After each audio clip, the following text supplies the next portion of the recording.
Seja bem-vindo ao podcast Next Level. E nessa sexta-feira, dia 14 de outubro, o nosso entrevistado é o Edson. O Edson, você não conhece o Edson, mas eu vou te apresentar. Eu vou dar um spoiler a respeito dele hoje aqui. Você já pode estar curtindo isso aqui, compartilhando com o máximo de pessoa possível. Ele já jogou no Colorado, no Paraná Clube, já jogou no Curitiba e esse papo vai ser de alta frequência. Edson, seja bem-vindo.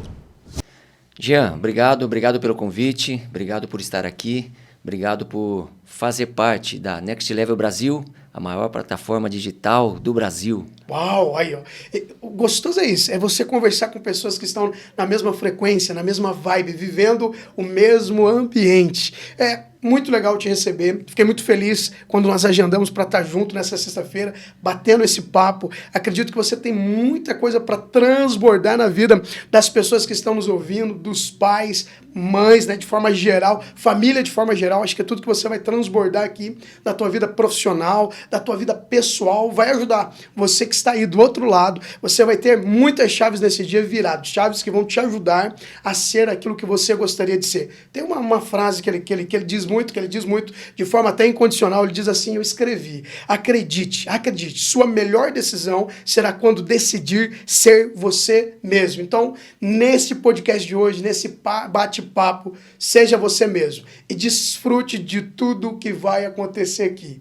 Edson Polaco, conta um pouquinho para nós a respeito dessa vida profissional, de como que foi essa carreira, de onde você saiu, quem é mãe, pai, sua família. Compartilhe com a gente um pouco sobre.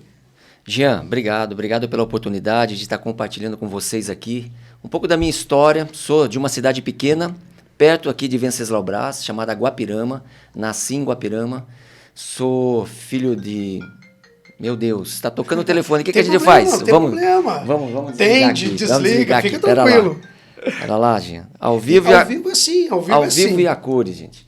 Então, meu pai, Bruno, minha mãe, Neide, somos em 5 irmãos, 5 homens, e saí de Guapirama bem cedo, bem novo. Fomos para Curitiba, através dos sonhos dos meus pais também. Meus pais literalmente quebraram aqui no interior e foram embora. É uma história muito legal, muito interessante. Eu me lembro, assim, algumas cenas, né, vividas nessa época. Me lembro que a gente fez essa viagem de trem com 2 sacos de panela. Uau! Fomos para Curitiba, moramos durante 6 meses na casa da irmã da minha mãe. E logo em seguida eles conseguiram alugar numa chacrazinha lá uma pequena casa. E lembro também, nessas vagas lembranças assim, a nossa mesa era uma caixa de laranja, né? E a minha mãe a preparava ali então. Mas assim a gente começou lá em Curitiba. E meu pai logo pegou também um trabalho, minha mãe professora, pegou um trabalho. Conseguimos comprar lá em Pinhais um terreno onde ela fez uma meia-água, né? 2 pecinhas para onde a gente foi morar. Isso eu já estava lá com 10 para 12 anos. E aí começou esse sonho mesmo. Eu tenho algumas fotos desde pequenininho já com bola no pé, entende? Uau. Então eu vejo assim, é algo que eu sou muito grato a Deus por ter conquistado de me tornar um atleta profissional, um jogador de futebol. Porque desde muito cedo isso está dentro de mim, assim, sabe? Essa questão do esporte, né? E eu me lembro com 12 anos, jogava bola lá nos campinhos, na rua. E meu pai me levava no Couto Pereira, e essa também é uma história muito legal. Eu ficava sentado lá, aquele polaquinho, cabelinho branco, né? E sentado ali, olhando os jogos e visualizando, mentalizando. Hoje é algo que eu trabalho bastante, eu trabalho hoje com inteligência emocional, com mentoria esportiva também, com adolescentes, com jovens, com crianças, né? E trabalho isso, dessa parte emocional, essa visualização, essa mentalização, e eu vejo que isso foi uma coisa muito importante para mim.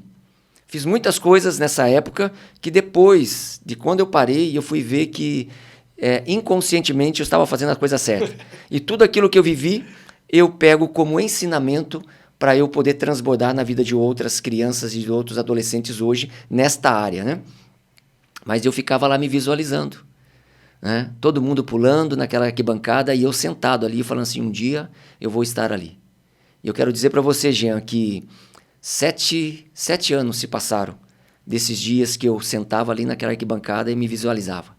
7 anos depois, eu estava entrando lá no Couto Pereira, pelos vestiários e subindo e estando do outro lado. Agora como um atleta do Curitiba e jogando no Curitiba. Isso que ano que foi isso? 84? Não. Não. Na época de 90, né? De 90. De 85 até 90 foi toda a minha trajetória no amador, ou seja, nas categorias de base. Hoje a gente trabalha sobre essas questões sobre sub-13, sub-15, sub-17, né? Certo. E antigamente era infantil, juvenil e júnior. Então, de 86 até 1989, até 90, na verdade, foi nas categorias de base. Eu me profissionalizei no Paraná Clube, depois que houve a fusão do Colorado e do Pinheiros. Eu me profissionalizei no Paraná Clube, fiquei 4 anos no Paraná Clube, naquela fase vencedora do Paraná. Então eu tenho 8 títulos no Paraná Clube, né? Fui campeão brasileiro da Série B em 1992 pelo Paraná Clube. E em 94, disputei a Série A em 93 pelo Paraná. Campeão brasileiro? Em 92, campeão brasileiro pela Série B. Aí, em 94, me transferi numa transação entre troca de atletas, né? Foi o Elcio, volante, para o Paraná Clube, e eu fui, então, para o Curitiba. Uau. Aí, em 94, eu fiquei em 94, 95 e um pedaço de 96 no Curitiba. Então, o seu início no futebol foi pelo Colorado, então? No início, pelo Colorado. Você passou pela peneira, esse tipo de coisa que nós usamos hoje? Não. Sim. Também, assim, é muito interessante, sabe? Eu falo assim, cara, como era de fato, para eu ser, mas depois de tudo isso, e depois de conversando com algumas pessoas, eu vejo que eu mostrei por onde, né? Então, eu tinha qualidade, sim, e passei por todas as fases. Porque de cada 100 crianças, né? Cada 100 meninos, 95 quer ser jogador de futebol. Sim, E desses 95... por ano, são uns 2 ou 3 dentro de uma categoria de base que conseguem se profissionalizar. Então é uma peneira muito forte, é uma pressão muito forte, sabe? Vai afunilando mesmo. E eu consegui. E eu cheguei a me tornar um atleta profissional e não foi qualquer atleta profissional também, certo? E a minha primeira peneira foi no Curitiba, em 1985, final de 85. Eu me lembro que nós fomos em quatro garotos da vila ali onde a gente morava. E o único que passou fui eu. Isso numa terça-feira. Aí eu recebi o convite de voltar para treinar no Curitiba. Na quarta-feira já era para eu ir treinar na categoria da época do infantil, mas já treinar no time principal ali dessa categoria. O que acontece? Voltando para casa, os 3 amigos disseram assim, poxa, a gente não passou. Semana que vem vai ter teste no Atlético. E eu pensei comigo, poxa, cara, eu vou voltar sozinho aqui pro Curitiba. Você já tinha um pensamento? Né? Falei assim, cara, não, eu acho que eu não vou pro Curitiba, vou junto com os meninos lá no Atlético, fazer peneira no Atlético. Cara, tudo que os adolescentes querem hoje é passar numa peneira e estarem nas categorias de base de um clube. E eu passei, e eu abri mão disso. Olha que louco. E abriu mão por causa do quê? Olha que louco. Por ir junto com meus amigos porque eu ia sozinho, né? Mas olha só que história interessante. Fomos na outra semana no Atlético. Os 4 passaram. Ok? Então nós 4 íamos juntos pro treino, né? E aí o que acontece? Depois de 1 mês e pouquinho, um foi dispensado, ficou 3. No Atlético eu fiquei 6 meses na categoria de base. O que aconteceu é que o treinador na época, chamado Pernambuco, ele foi dispensado do Atlético. E ele reuniu alguns garotos naquela época e disse assim, olha, eu estou saindo do Atlético de uma forma muito profissional, né? Eu estou saindo do Atlético e eu quero dizer, se vocês quiserem, aqueles que quiserem deixar, olha só, mais uma situação, quiserem deixar o Atlético e virem junto comigo, eu vou montar um time, eu não sei como é que é aqui em Venceslau Brás, Venceslau é a cidade, né? É uma cidade. Tem algum bairro aqui? Tem, vários bairros. Vários bairros. Né? Lá em Curitiba, por exemplo, eu deixei de estar no Curitiba, fui no Atlético, estava jogando no Atlético nas categorias de base, no infantil, e o treinador sai e ele faz um convite para aqueles que quiserem sair junto, que eles iam montar um time numa vila para disputar o campeonato que o Atlético, Curitiba, Pinheiros e Colorado, naquela época, disputavam, né? O que aconteceu é que a maioria dos garotos saíram, e eu saí também junto. Então eu não fui no Curitiba, saí do Atlético, das 2 potências, e fui disputar um campeonato pelo um time chamado de Vila, chamado Capão da Embuia. Pensa, né? Hoje seria uma loucura pensar dessa forma, certo? Mas enfim, o time foi muito bem, nós carregamos bola, era uma loucura. Foi uma época muito gostosa, assim. Nós fomos muito bem, chegamos em terceiro, ficamos na frente. Ficou Pinheiros, que era uma potência na época, e ficou Curitiba em segundo, nós em terceiro, Capão da Embuia, depois Colorado e Atlético, para você ter uma ideia. Só que o que acontece? O Colorado, de uma forma muito inteligente, a direção do Colorado, pegou e contratou o Pernambuco, o treinador. Se ele contratou o Pernambuco, automaticamente aquela equipe toda Tava inserida. Né, ia para o Colorado. Então, em 86, nós fomos para o Colorado. Em 86 vocês ganharam o título, então? Em 86 nós fomos para o Colorado, para o infantil. Aí o que acontece? Era essa base, ok? O que aconteceu? É a base da fase de mais títulos e ganhadoras do Paraná Clube, depois da fusão. Por quê? Em 86 nós fomos campeão infantil. Em 87, campeão juvenil. Em 88, bicampeão juvenil.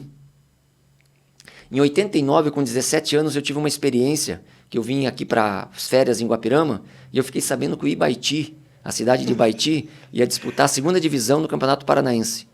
E eu falei, cara, é o meu primeiro ano de júnior lá no Colorado. Quem vai jogar são os últimos anos, né? Quem está fazendo 21 anos. Eu estava com 17 anos. E eu falei assim, eu acho que eu vou bater lá em Ibaiti e vou ver como é que funciona esse negócio. Você tinha quantos anos? 17 anos. Em cima dessa experiência que eu tive lá, Jean, eu acho que é legal de falar isso, que vale a pena assim, para qualquer pessoa. Em cima dessa experiência, eu tenho uma palestra hoje, né? Que eu falo sobre 3 características dos vencedores, dos grandes atletas e de pessoas que são vencedoras, independente da sua atividade profissional. E eu trabalho em cima dessas 3 características, né? Que eu, sem querer, sem saber, eu coloquei em prática. Por quê? Eu vim para Guapirama e pedi, na época, para a prefeitura se eles podiam me dar carona até Ibaiti. Peguei a minha chuteira, peguei uma troca de roupa, nem fui com roupa, não sabia o que ia acontecer.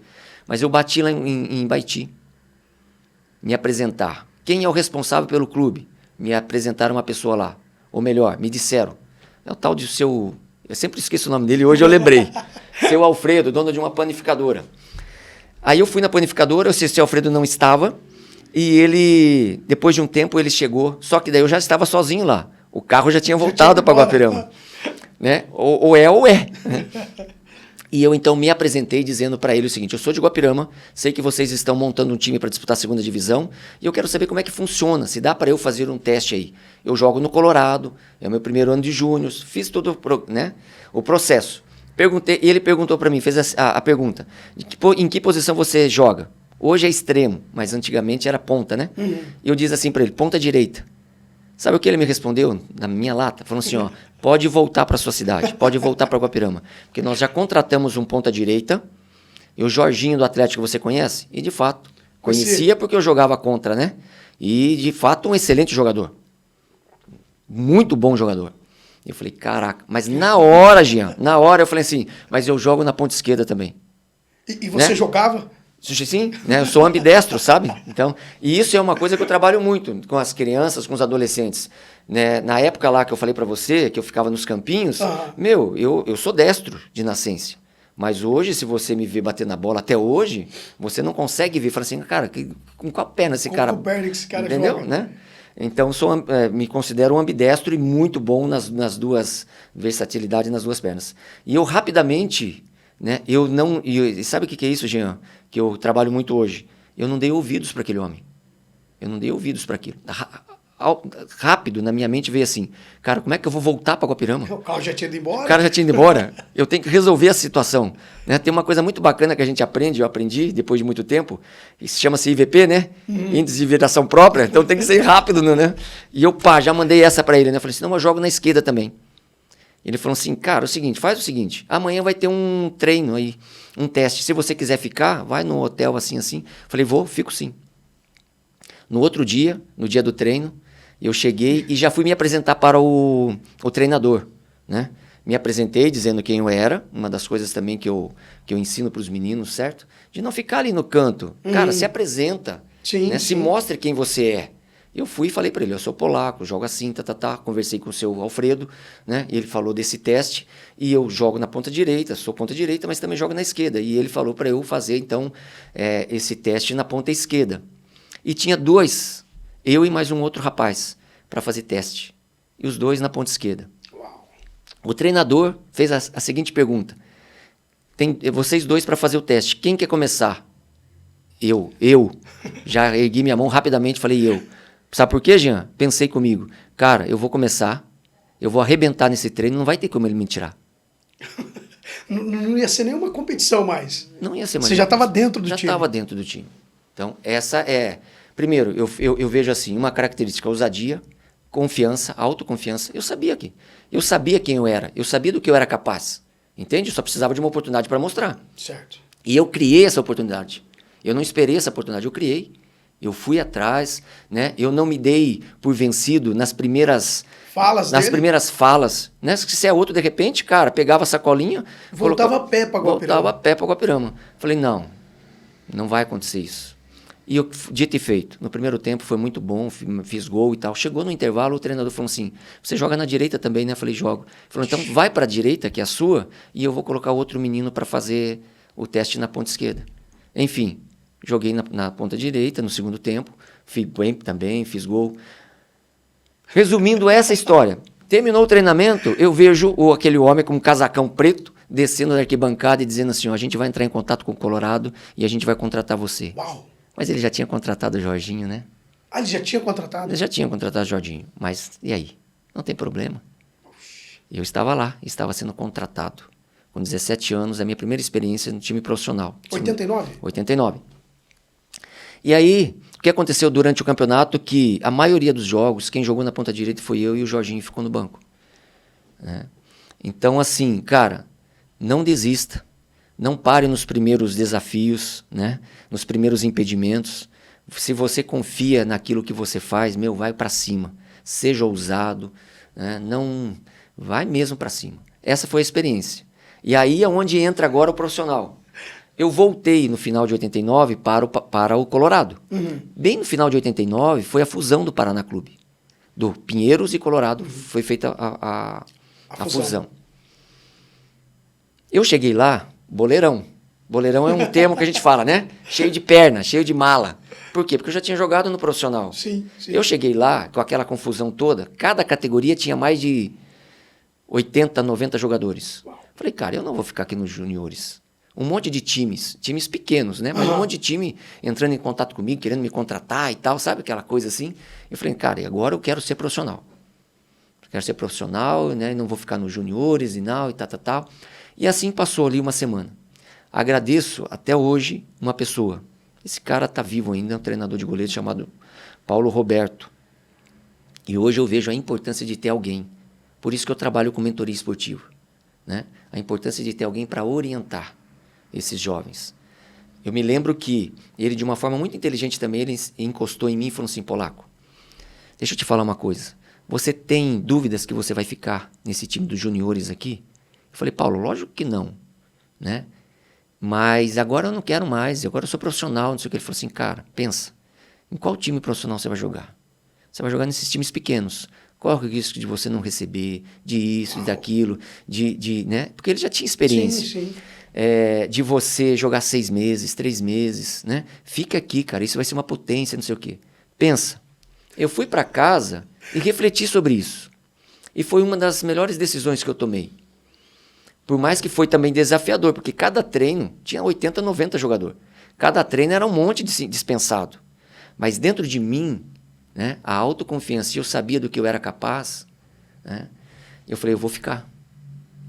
Dito e feito. Cada categoria ficou com 28. Nos juniores, eu tinha 2 anos de juniores ainda, né?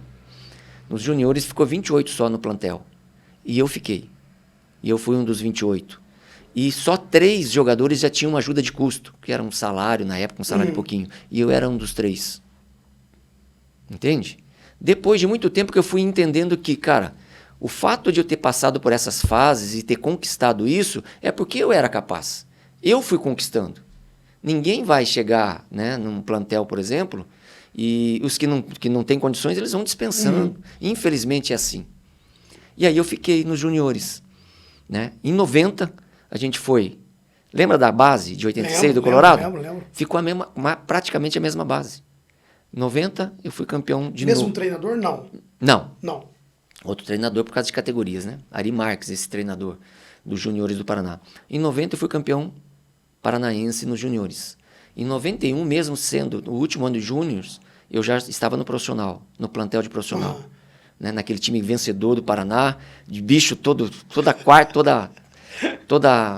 todo sábado e toda terça a gente já passava lá na secretaria para receber o bicho, porque só ganhava tudo, né?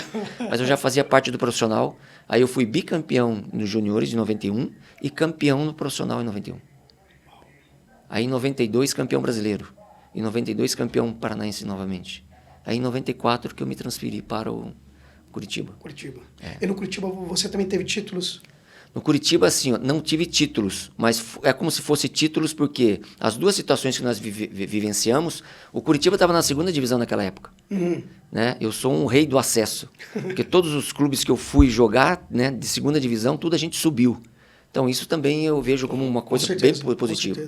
Né? Em 94? 94, 95 e 96. Em 94, o Curitiba estava na segunda divisão. Né? Aí... Em 95 também. Em 95 nós subimos.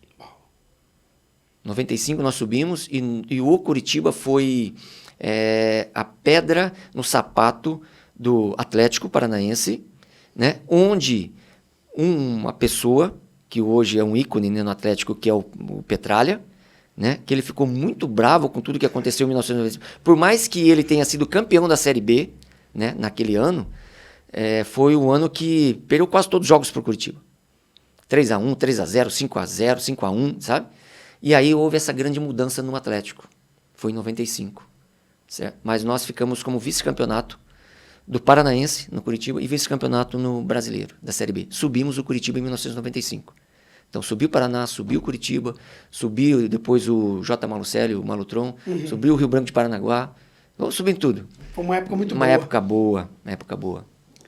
E depois de 95? 95 eu tive uma experiência, foi muito interessante também.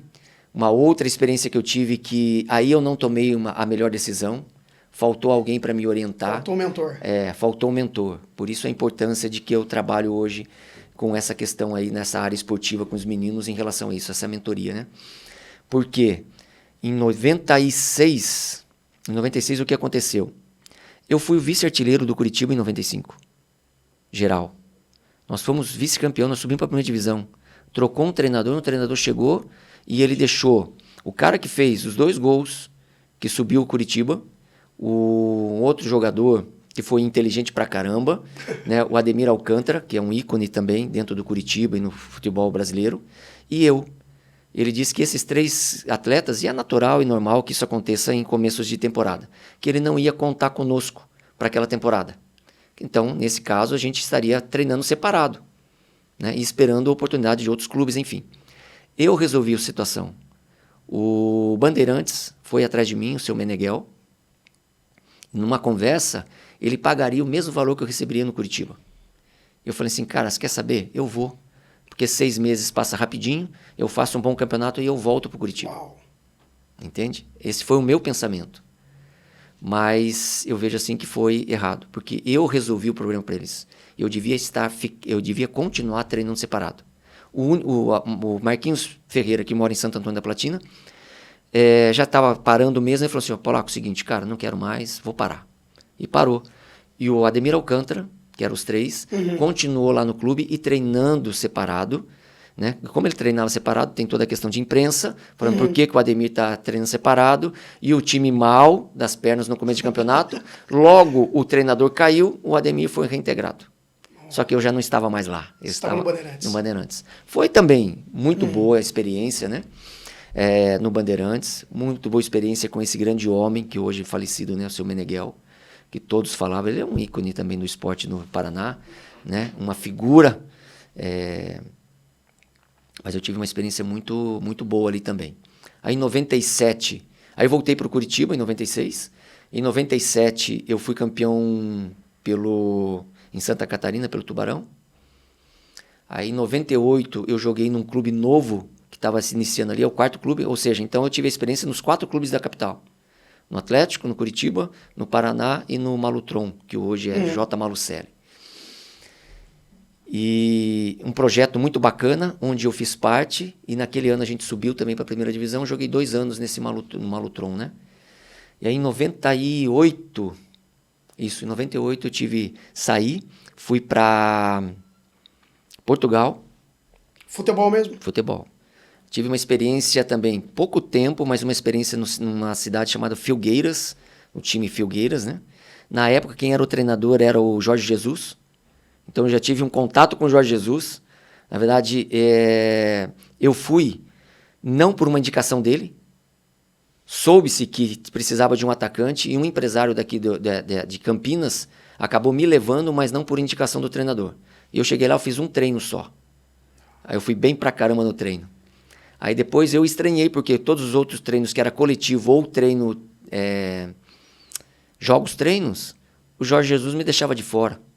Não me colocava. Né? Eu cheguei pro empresário e disse assim, ó, pera lá. Eu estou aqui, eu vim para ser contratado. Primeiro que já ainda não assinei meu contrato ainda. Por mais que tenha esses treinos, né, se ele quer me avaliar, eu preciso treinar. Por que ele não me deixa? Aí eu fiquei sabendo, então, dessa situação. Né? Que não era a indicação do Jorge Jesus e que ele queria um outro perfil de atacante. Naquela época era como se fosse o Jardel, o Adriano Imperador, né? E eu com esse chassi de grilo aqui. Não tinha nada a ver com a Europa naquele momento. Mas, enfim, ali foi uma outra experiência, sabe? Que por falta de orientação também. Então, eu queria voltar para o Brasil e esse cara me fala assim, nós já estamos aqui. Não deu certo nesse, mas eu posso te levar em outros clubes. Eu já estava na Europa, cara. Não me custava nada, né? Eu não tinha contrato. Eu estava desempregado. Não me custava nada ir passar por essas experiências e, de repente, eu ser contratado por um time menor, de segunda divisão, mas, de repente, fazer um campeonato bom e explodir com tantos outros colegas meus que foram e fizeram isso e se deram muito bem e jogaram em grandes clubes na Europa, certo? Mas eu não. Eu quis voltar e bati o pé. E ele me segurou ainda 3 dias lá em Madrid, num hotel, sabe? Tentando me convencer para eu ficar. Eu falei assim, não sou jogador de fazer teste. Né? Eu já tenho meu nome, né? E aí acabei voltando para o Brasil. E daí em 99, aí eu joguei aí no Malutron. Em 2000, no Vila Nova de Minas. Foi meu último clube. Uma experiência também muito interessante. Mas em 2000, daí eu acabei deixando a prática esportiva, muito novo também, de 29 para 30 anos, tinha mais 8 anos, em função de algumas contusões que eu tive, de alguma cirurgia, que não me impossibilitava de jogar, mas eu não conseguia ter mais um rendimento de alta performance dos meninos de 18, de 20 anos. Para eu estar no mesmo nível que eles, eu precisava treinar muito forte, e eu sempre gostei de treinar muito forte, mas eu então convivia com dores dia e noite. Eu tinha como é que chama aqueles negócios de fisioterapia? Aparelhos de fisioterapia eu tinha em casa, né? Era remédios todos os dias para eu poder aguentar treinar. E isso estava me consumindo emocionalmente. Né? Sem contar também numa outra situação que eu tive lá em Minas, em relação ao meu segundo filho, o João Pedro, que nasceu, e eles não arrumavam a casa para minha esposa ir na época, né? E eu fui, depois que eu então cancelei lá o contrato com o Vila Nova de Minas, eu vim conhecer meu filho com 40 dias, né? Em função de toda essa vida de atleta mesmo. Eu estava numa pré-temporada, não estava nem ali em Nova Lima, que é 15 quilômetros de Belo Horizonte, mas eu estava numa outra cidade chamada Pirapora, na beira do Rio São Francisco. Todo esse processo, né, então me desgastou demais e eu tomei uma decisão radical que eu não ia mais jogar. Então, com 30 anos, praticamente, Você parou? Eu parei, decidi parar. Mas e aí? Uma vida toda você fez isso. Isso. E agora? E como que você lidou com essa parada? Parou e aí você foi para onde? Interessante, né? Porque assim, desde que você começou a falar, você sempre tinha uma ideia central do que você ia fazer, né? Sim. Não, vou lá no Ibaiti, não, já contratamos, não tem problema, eu jogo do outro lado. Você sempre tinha uma solução, né? Isso. Você sempre estava um passo na frente. Uma coisa interessante que você falou, Edson, me faltou um mentor. Em algumas decisões importantes, faltou esse mentor. Você tomou essa decisão sozinho de parar de jogar? Ou você teve um mentor, alguém que você compartilhou e essa pessoa te deu essa direção também? Não, sozinho. Sozinho. Então eu vejo assim que são 3 ou 4 momentos da minha carreira, da minha vida, que poderiam ser diferentes. Hoje eu acredito que, né, e agradeço a Deus por tudo que aconteceu, em função de que eu falo com os meninos, talvez eu não estaria aqui, né, falando para vocês sobre isso, se não tivesse acontecido tudo o que aconteceu, né? Eu me permiti a passar por isso. Como também me permiti a sair das situações que eu me enfiei. Mas nessa situação também, Jean, faltou alguém para conversar comigo, para me mostrar, para descortinar o futuro, mostrar alguns pontos, né, importantes. Eu estava casado, com 2 filhos pequenos, uma filha de 1 ano e meio e um recém-nascido, não é? Eu não tinha e não tenho até hoje, né, a questão de faculdade, entende? Não é esse o caso. Mas, assim, sem uma profissão... O que eu sabia fazer era jogar futebol. O que eu ia fazer dali para frente, né? Então, tudo isso faltou um mentor. Quando você fala assim de raciocínio rápido, pensamento rápido, de achar solução, você pode ver que em tudo que eu coloco, no meu cartão, nas coisas que eu escrevo, tudo tá lá, executivo de soluções, né? Sim, sim. Porque sim. assim, cara... Você se vê assim? Não, você veja assim, eu acho solução. Não importa o problema que você vai me apresentar. Cara, se tem um problema... Eu tenho a solução. Eu tenho a solução. Né? A gente vai achar a solução, porque existe a solução. Sim, e a maioria das soluções está dentro da gente. Né? E aí o que acontece? E aí eu tive que achar solução. Né? O que eu vou fazer agora? Meu amigo, foi um desespero. Quantos anos você tinha? 30 anos. 30 anos. Como esportista, eu tinha jovem. mais 8 anos. Do jeito que eu me cuidava, mais 8, de repente 10 anos de carreira. E o que poderia ser construído em 10 anos de carreira? Muita coisa, né? Muita coisa. Ainda mais naquele momento que estava mudando totalmente assim a questão esportiva no futebol, dentro do país, que passou assim, tipo de ganhos financeiros. Cara, foi uma outra realidade. Dos anos 2000 para frente era uma outra realidade. Dos anos 2000 para baixo, cara, era fogo. Você saiu a hora que o mercado estava virando. Virando. Mas, amém por isso. E aí eu tive que tomar decisões e agora? O que eu vou fazer? Eu preciso de fazer alguma coisa. Alguns amigos quiseram me ajudar. Mas eles me ofereciam um trabalho nas suas empresas. Vamos colocar hoje. O que ganha hoje uma pessoa aqui, né, na realidade aqui, em Venceslau Brás? Uma média de 1.200 a 1.200, vamos colocar R$1.500, né? E mais um vale transporte. Aqui não tem vale Não, transporte, não mas tem, não né? tem. Mas os meus amigos me ofereciam isso. Olha, o que eu posso te oferecer é um salário e mais vale transporte. Eu falei assim, cara, eu com 2 filhos pequenos e todo o processo que houve para eu ir para Minas, eu deixei o imóvel onde eu estava.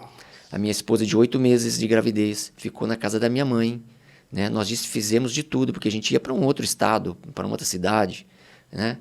E aí, de repente, eu vejo daí sem casa, morando na casa da minha mãe naquele momento, por causa do neném recém-nascido, sem trabalho, sem emprego, com uma mulher, com um filho, 2 filhos, sem casa. E agora? Mas você conseguiu guardar um recurso, lógico, que a realidade do futebol até esses anos era muito diferente. Com esse tempo seu de carreira, quando você parou aos 30 anos, né? Podia ter startado mais 10, possivelmente. Você tinha um recurso financeiro guardado para começar? Recursos financeiros, não. Olha só o que acontece. Então, era uma época diferente, certo? Eu digo assim, 2 anos que eu fiz assim, bons contratos na época, que eram bons contratos, considerados bons contratos no Curitiba, que era $5.000. O que dá $5.000 hoje? 25 mil, 30 mil. Então, foi o máximo que eu ganhei. Né? E foram apenas 2 anos. Então, é muito pouco para se falar de um atleta profissional, certo? Mas, mesmo assim, eu consegui guardar algumas coisas. Se eu tivesse não desfeito disso, hoje eu tinha um patrimônio bacana aqui no interior. Eu tinha terreno em Guapirama, tinha terrenos em Santo Antônio da Platina. Né? Na época tinha os telefones, né? Que valia grana pra caramba. Né? Tinha várias. Tinha gado, certo? tinha 30 e pouco. Imagine há quantos anos tem isso? 30 anos, né? 30 anos. Agora imagine, cara, eu já tinha 30 e poucas cabeças de gado, né? E tinha algumas coisas, tinha um carro, tinha algumas coisas em Curitiba, tinha uma empresa de transporte escolar em Santo Antônio da Platina, que faliu, nós deixamos na mão de alguém e eu não tomava conta. E depois de alguns anos, simplesmente o cara chegou dizendo assim, eu não estou conseguindo tomar conta, e nos apresentou as contas. Uau. Mas estava, de fato, falido. A gente vendeu todos os ônibus, micro-ônibus que tinha na época, né? E ainda ficou devendo. Eu fiquei, acho que, devendo, sei lá, 17 mil reais na época. Era muita que era grana. muita grana. Né? Então, assim, negócios mal feitos, mal orientado, entende? Então, tudo isso, depois, quando eu parei de jogar, durante 2 anos também, eu fui o quê? Consumindo, vendendo terreno, vendendo outro terreno, certo? Sem disciplina financeira, tentando manter o mesmo padrão e sem tendo os recursos para isso. E eu fui vendendo aquilo que eu tinha. O gado, os terrenos, os telefones, essas coisas tudo, para eu me mantendo. Me arrependo disso? Não. Porque hoje eu sou o que sou em função dessas coisas também. Sim, com certeza. Me arrependo não, porque eu investi em quem? Eu investi na minha família. E a família é a base de tudo. Sim, né? com certeza. Então, tudo aquilo que eu fiz, né, eu falo muito para meus filhos isso, eu investi neles, na educação deles, né? Sempre estudaram em bons colégios, em colégios, né, particulares, no Marista. Né? A Vitória se formou ali no Colégio Marista Paranaense, em Curitiba.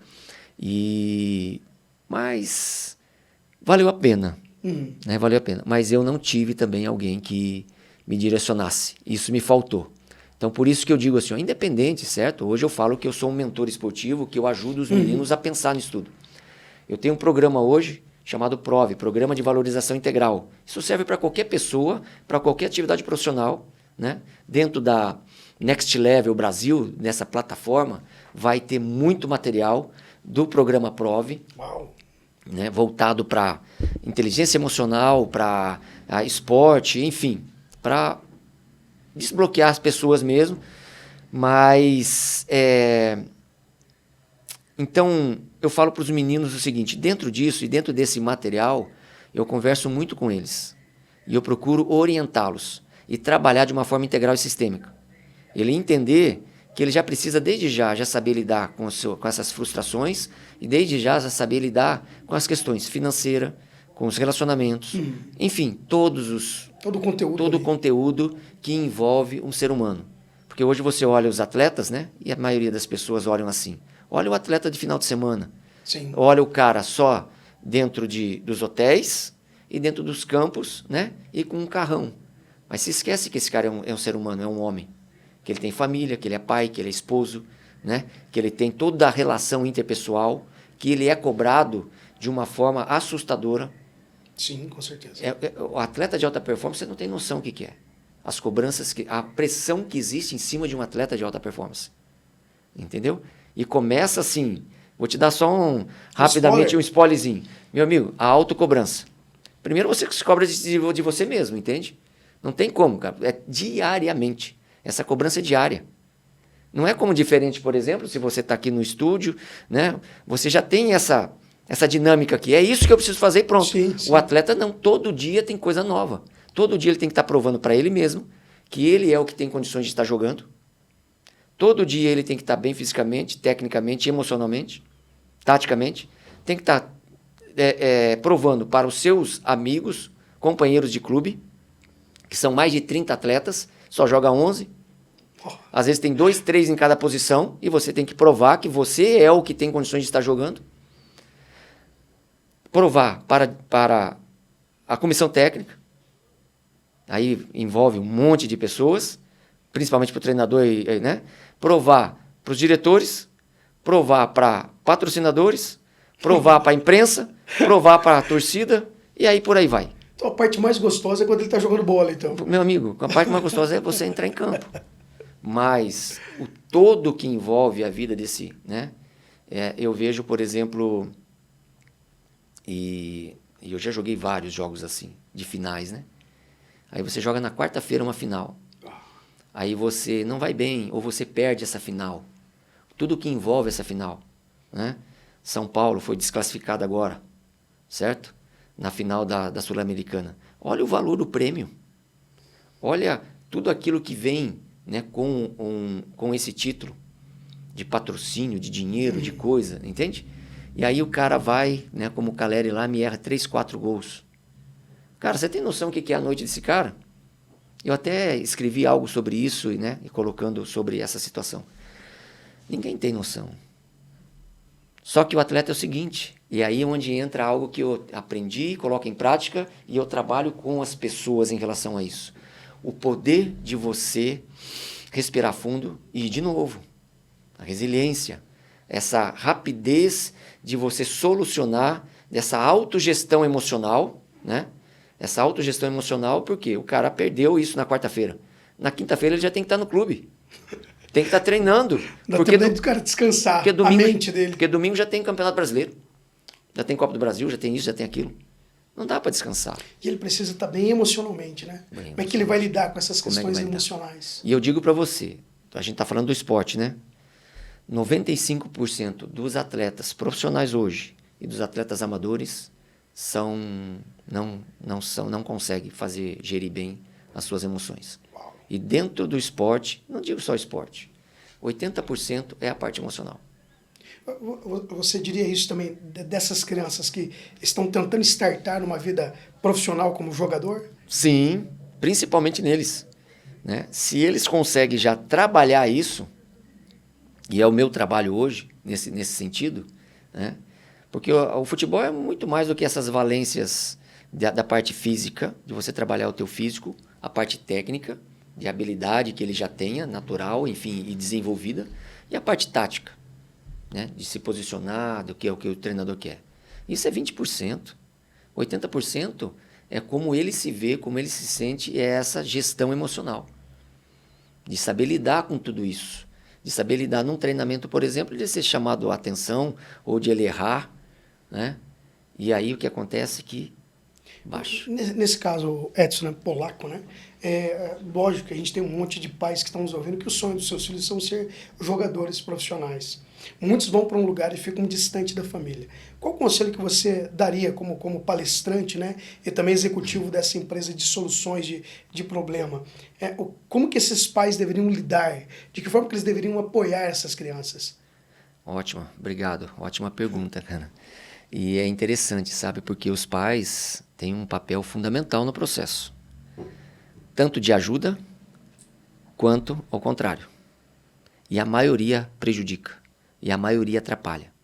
Então, o meu trabalho, para você ter uma ideia, é 40% com os garotos ou garotas que querem se tornar atletas e 60% é com os pais, para você ter uma ideia. Eu tenho que trabalhar mais com os pais do que com os próprios filhos. Porque a maioria, Jean, elas querem projetar nos filhos aquilo que elas não foram. Entende? E elas querem, e elas olham para o filho como se fosse a solução de tudo.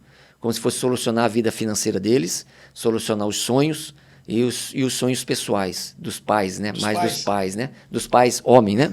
Da parte paterna, da parte do homem. Entende? E a gente tem que trabalhar muito isso. Hoje eu desenvolvo um trabalho e hoje eu tenho acompanhado alguns garotos e eu falo para você, toda semana eu tenho um tempo, né, de estar trabalhando com esse garoto e de cada 15 dias eu tenho que estar trabalhando com a família, com os pais. Então o meu trabalho é integral, é de uma forma completa porque eu trabalho mais nos pais do que os filhos. E voltado para a sua pergunta, para a sua colocação, o que eu quero dizer? Como é que ela pode apoiar então, né?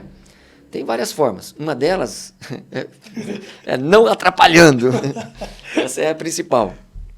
Mas você falou bem assim, hoje nós temos aí algumas leis que, de fato, os atletas, os novos atletas, eles não podem, por exemplo, de 13, 14 anos, né, estar. Só após de 14 anos, se não me engano, que eles podem estar nas categorias de base dentro de um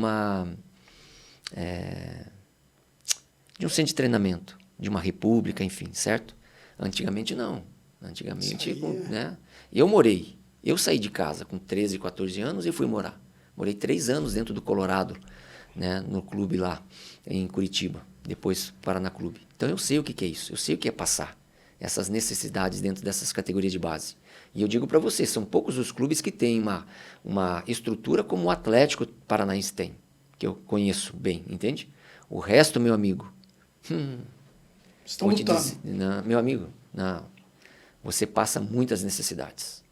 Então, assim, emocionalmente, esse adolescente, ele precisa estar preparado para poder aguentar isso. Os meninos do interior, por que que a maioria, vocês olham aqui e falam, cara, esse menino aqui tem um potencial do caramba, né? E ele vai ser jogador de profissional.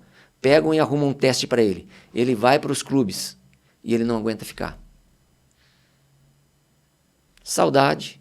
Ou saudade da namorada, ou saudade dos pais, saudade da casa, os pais chorando, a mãe chorando no telefone, o moleque não aguenta a pressão, ou não aguenta a pressão dos primeiros treinos que tem. Passa na peneira. Mas quando vai para o clube... ele não aguenta, ele precisa voltar para casa. Meu amigo, é cobra engolindo cobra. Imagina. Todos os treinos, ninguém tá aí com ninguém. Tá todo mundo ali lutando por um lugar, né? Então, assim, existem muitas coisas que se ele não tiver preparado, não fica. Então, este é o meu trabalho voltado para esses adolescentes, né?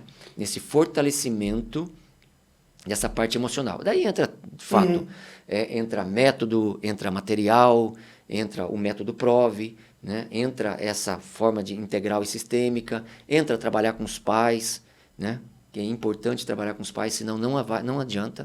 Não adianta, principalmente com os pais. Não adianta ele jogar um excelente futebol se ele não tiver um mentor, até para mentorear a família dele. Mentorear a família. Hoje, em Guapirama, você está startando um projeto social, alguma coisa assim? Você está envolvida nesse meio de futebol, de treinamento?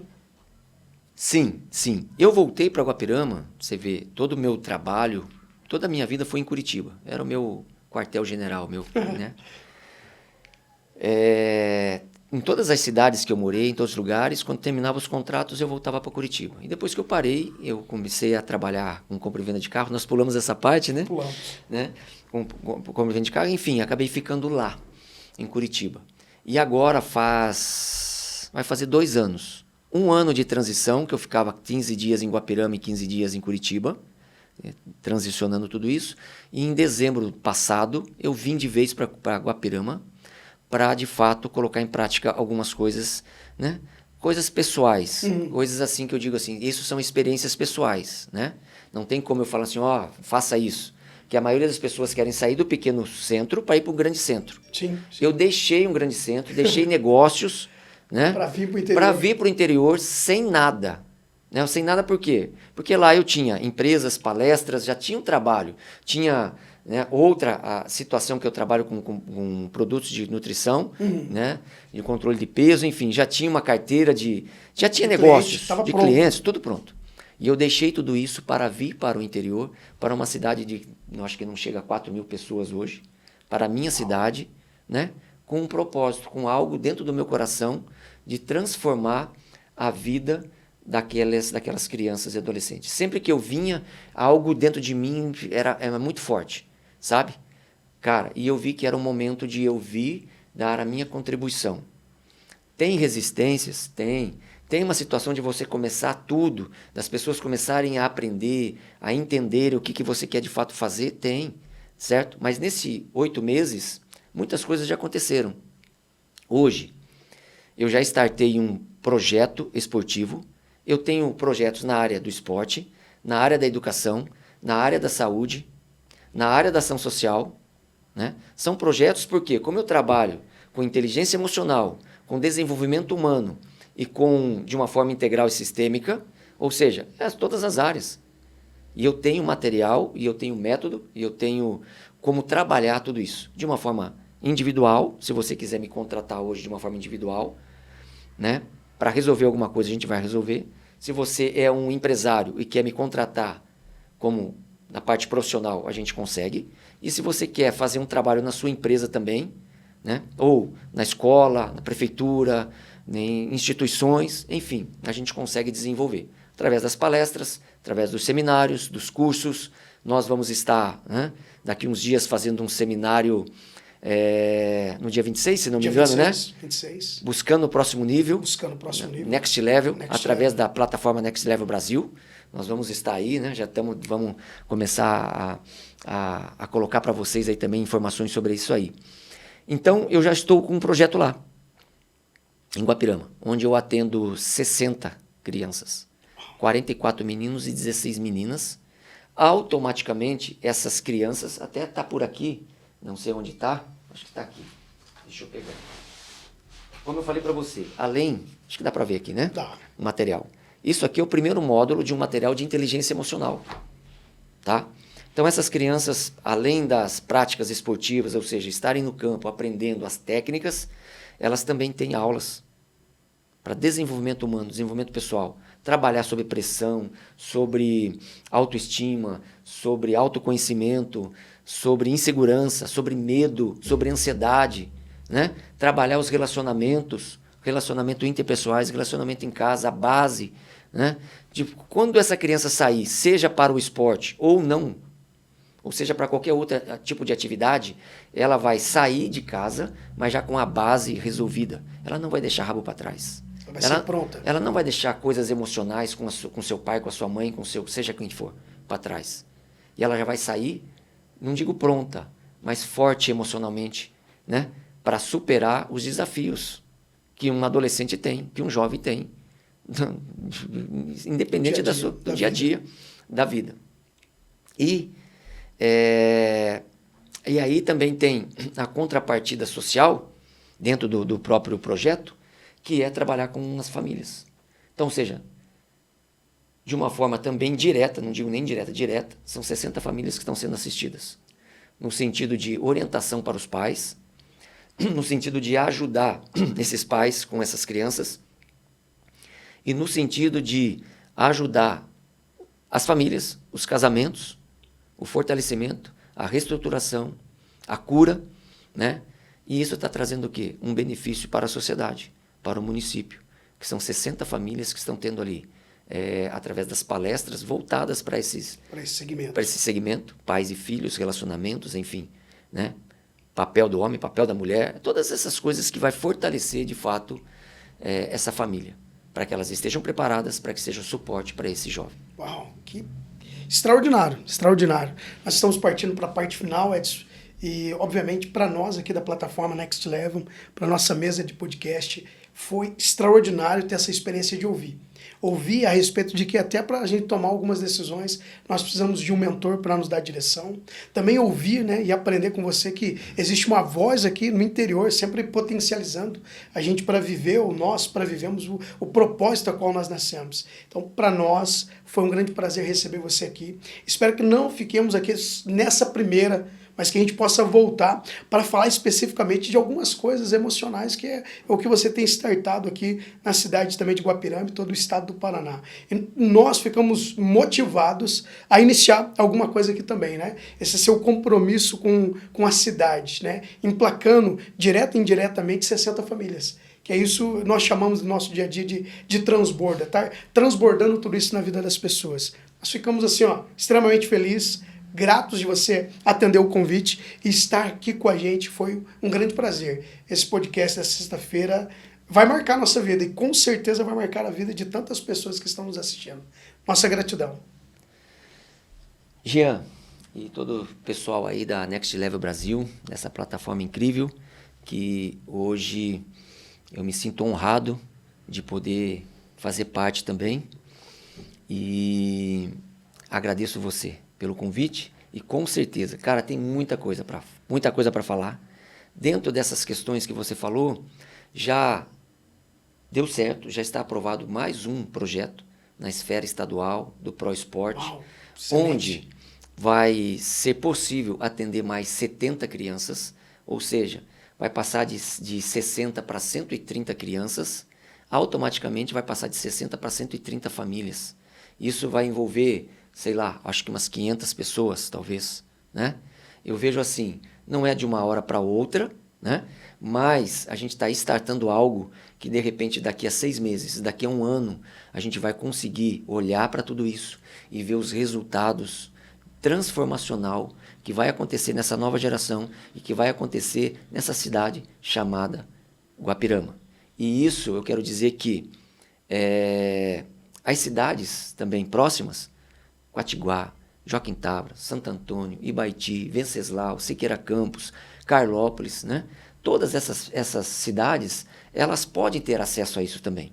ter acesso aos projetos esportivos e a todos os outros materiais e as outras situações, né, que hoje faz parte da minha empresa, através das palestras, dos seminários, dos treinamentos, das mentorias, mentoria individual, mentoria em grupo, enfim, né? E eu espero que tudo isso também, junto com a Next Level Brasil, a gente consiga, de fato, colocar em prática para que não só Guapirama ou não só Venceslau Braz, mas que a gente consiga fazer algo que seja, de fato, transformacional nessa nossa região aqui.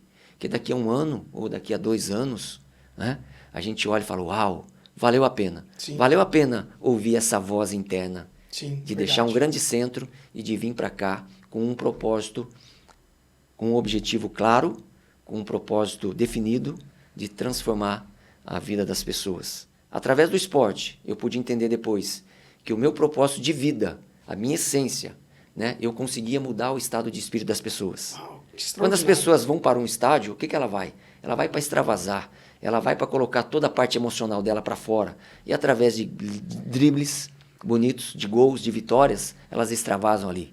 Então eu, como atleta, enquanto atleta, eu tinha o poder de transformar o estado de espírito das pessoas. Quando eu parei, eu comecei a me perguntar. Falei, e agora? Eu não sou mais jogador, e agora? Né? Mas eu estava jogador. Mas aí, Papai do Céu, de uma forma muito graciosa, falou assim, escuta, o propósito não mudou, está dentro de você. Eu só vou dar agora uma nova ferramenta para você colocar em prática o seu propósito.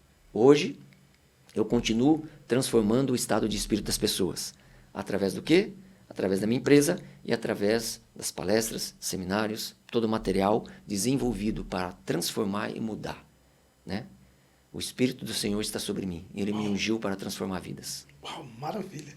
Maravilha, Edson, foi um grande prazer. Então, você que está aí, conectado do outro lado, não se esquece, se inscreve no canal. E eu quero convidar você a terminar essa sua semana marcando um gol de placa, se inscrevendo no canal do nosso Next Level lá no YouTube, se inscrevendo na nossa plataforma para receber todo o conteúdo. Aqui é só um spoiler de tudo que vai acontecer lá na nossa plataforma Next Level. Então, não se esqueça, nós vamos terminar com essa frase hoje. Acredite, sua melhor decisão será quando decidir ser você mesmo. Existe uma voz aí dentro falando a respeito de quem você é e você vai ouvir o Edson falando um pouco lá dentro dessa plataforma a respeito de muitas coisas extraordinárias a respeito do ser. Então não se esquece, compartilhe, use esse aviãozinho aí, mande para o máximo de pessoas, porque nessa sexta-feira nós devemos marcar um grande gol, um gol da vida. Grande abraço, Deus abençoe você e até a próxima sexta-feira para esse tempo maravilhoso aqui.